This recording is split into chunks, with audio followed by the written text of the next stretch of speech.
Are you an overspender? You know, are you that person that impulse buys for foolishness, ain't got no money but trying to spend money? You know, you think shopping's huge fun, but you buy loads of things that you don't need, or you know, you constantly want to eat out when you don't have to, that sort of thing. Is it a bit of a blanket, a sort of cozy blanket for you when you feel the need to always have things? I tell you, if there was a certain person in the room, the level of side eye they would get right now, but I'm going to keep it quiet and just hope she's listening.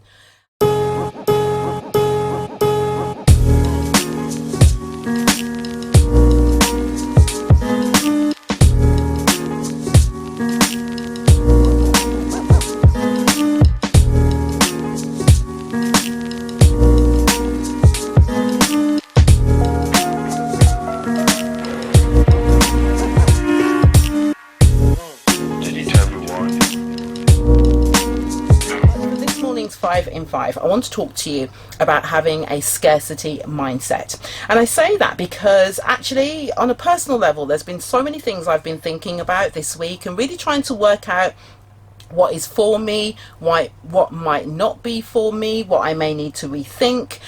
And I thought, isn't it really interesting when I sort of really studied myself and thought about what was going on in my own mindset, that you can have an abundance of thought in certain areas and scarcity in your mindset in other areas. And I'm saying that to you because this week I recognized areas within my own mindset where I would say there are elements of scarcity, and now knowing that it's there and having considered why it's there, it's about time to address that and get it moving, because we ain't got no time for scarcity, honey. It's time for some abundance that's needed up in here. So I wanted to talk to you about how you may recognize signs that you have a scarcity mindset, and then I'm going to tell you how you can address it. So firstly, constantly worrying. Now, one thing I say to people all the time is if they ever want to improve their relationship with money and their mindset around money, the very first thing to do is to stop worrying about money. It's negative energy, but actually when you worry about it, you get stuck in a cycle, and what it really means is that you have a constant fear that you're not going to have enough.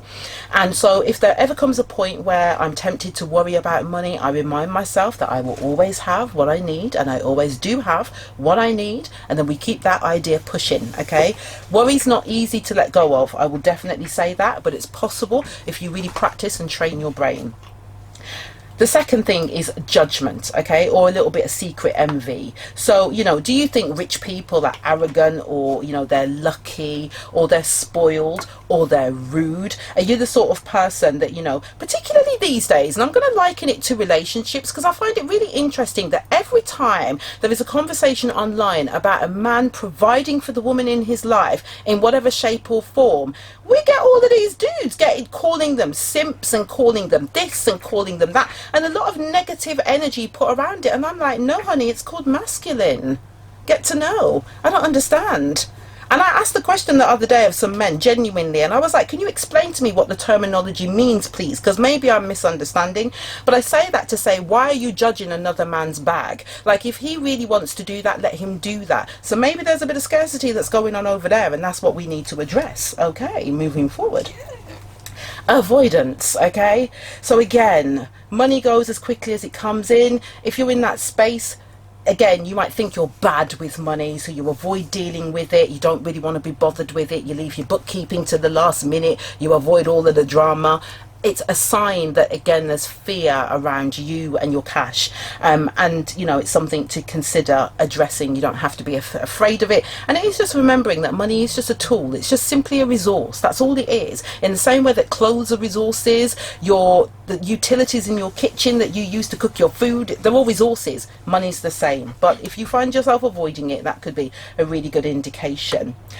And then your spending habits, okay? Are you an overspender? You know, are you that person that impulse buys for foolishness, ain't got no money but trying to spend money? You know, you think shopping's huge fun, but you buy loads of things that you don't need, or, you know, you constantly want to eat out when you don't have to, that sort of thing. Is it a bit of a blanket, a sort of cozy blanket for you when you feel the need to always have things? I tell you, if there was a certain person in the room, the level of side eye they would get right now, but I'm going to keep it quiet and just hope she's listening. And then finally, underspending. Okay, again, Do you think shopping is evil? Do you get vexed but anytime you have to spend money? All of these things denote fear, and actually what they show is that you have an emotional imbalance with what your abundance should look like. So here's the thing, yeah, if you find that this is the case and you've heard any of the things I've described that, you know, may speak to you, now I will say this, no judgment. You know, I mean, I judge certain people that I know, but I'm not judging any of you because I don't know your situation or how you got there. And we've all been there, to be fair. We've all been there. And actually, our community, in a lot of ways, has been brought up in that way. We weren't brought up in abundance. So it's going to be difficult to wrap your mindset around a new way of thinking when all you heard when you were young is, me don't have no money, you know, don't ask me for nothing. Because, you know, that's what we used to hear. So just think about it like this. Firstly, try to focus on what you do have and what you don't have. I'll give you a little trick I use. There used to be a time that if I couldn't pay, I used to think this, let's say I had £100 in my pocket, yeah, and I needed to pay a bill, and that bill was £99. I would be thinking, oh my God, when I've paid this bill, I'm only going to have £1 left. That is scarcity mindset. Try to instead turn that thought process around and say, actually, I am so grateful that I have the money I need to pay that bill. Now, I might not know what's going to happen after that bill, but I know that I can take care of that bill. Focus on what you have, not what you don't have or what you won't have. Surround yourself with people who have an abundance mindset. When you surround yourself with people who speak life into you, you'll start speaking life into yourself. And then you'll start doing that with other people as well. And I've been so fortunate when I think about some of the amazing people that I know that this week, you know, have spoken to my fears without them even knowing that I was afraid like that, but just giving me those words of encouragement. You know, by the end of the week, I'm feeling better, like I'm getting back to my abundant self. Come on now. Create win-win situations is the third one. Again, think about things in terms of how can both parties, how can everybody in the situation feel good? How can I, you know, get my shopping but also have some money to save? Like, think about different ways to win. Incorporate gratitude into your daily life. Be grateful. I can't even speak about how important gratitude is. A gratitude journal or just taking 5 minutes in the morning to meditate on the things you are grateful for can really make a difference to your day. And start to train your mind to recognize possibilities and not just recognize problems. Again, language is important, so don't look for the problem, don't call it a problem, it's a challenge, and recognize that there is a solution, and that solution is out there for you. Okay, so scarcity is a place that we do not have to stay in. We can move out of it and we can become abundant, and abundant is a place where we need to be.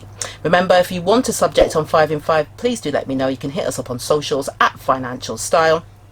And when we come back in a couple of moments, I'm going to hand over to Chanel, but I'm going to leave you with Silla Ray and Motives for now.